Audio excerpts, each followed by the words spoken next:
एक बात याद रखना, अगर बुरे लोग सिर्फ समझाने से समझ जाते तो बांसुरी बजाने वाला भी कभी महाभारत होने नहीं देता। जो अपने मन को नियंत्रित नहीं करते उनके लिए मन शत्रु के समान कार्य करता है। यदि आप धर्म करोगे तो आपको ईश्वर से मांगना पड़ेगा, लेकिन यदि आप कर्म करोगे तो ईश्वर को आपको देना पड़ेगा। अज्ञानी तथा श्रद्धा विहीन व्यक्ति जीवन में कभी भी सफलता और आनंद प्राप्त नहीं कर सकते।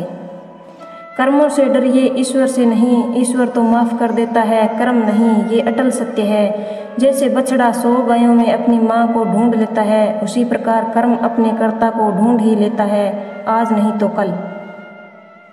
जो होने वाला है वह होकर ही रहता है, और जो नहीं होने वाला है वह कभी नहीं होता। ऐसा निश्चय जिनकी बुद्धि में होता है उन्हें चिंता कभी नहीं सताती। तुम्हारा क्या गया जो तुम रोते हो? तुम क्या लाए थे जो तुमने खो दिया? तुमने क्या पैदा किया था जो नष्ट हो गया? तुमने जो लिया यहीं से लिया, जो दिया यहीं पर दिया। जो आज तुम्हारा है कल किसी और का होगा, क्योंकि परिवर्तन ही संसार का नियम है। मनुष्य इस पृथ्वी पर ज्ञान प्राप्त करने के लिए ही आया है। जो ज्ञान प्राप्त नहीं कर रहा है वह मृत्यु के समान है।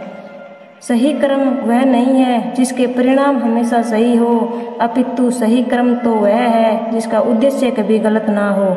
नरक हमेशा 3 चीज़ों से नफरत करता है, एक वासना, दूसरा क्रोध और तीसरा लोभ। धीरे धीरे बढ़ती हुई उम्र आपको यह अवश्य बताएगी कि कुछ लोगों को खो देना वास्तव में बहुत कुछ पा लेने जैसा है। गीता में कहा गया है, जो इंसान किसी की कमी को पूरा करता है वह सही अर्थों में महान होता है। जिसने मन को जीत लिया उसके लिए मन सबसे अच्छा मित्र है, लेकिन जो ऐसा नहीं कर पाया उसके लिए मन सबसे बड़ा दुश्मन बना रहेगा। मनुष्य अपने विश्वास से निर्मित होता है, जैसा वह विश्वास करता है वैसा वह बन जाता है। वक्त से हारा या जीता नहीं जाता, वक्त से तो कुछ सीखा जाता है। समस्या का समाधान इस बात पर निर्भर करता है कि हमारा सलाहकार कौन है। यह बहुत महत्वपूर्ण है, क्योंकि दुर्योधन शकुनी से सलाह लेता था और अर्जुन श्री कृष्ण से। अभिमान नहीं होना चाहिए कि मुझे किसी की जरूरत नहीं पड़ती, और यह वहम भी नहीं होना चाहिए कि सबको मेरी जरूरत पड़ती है।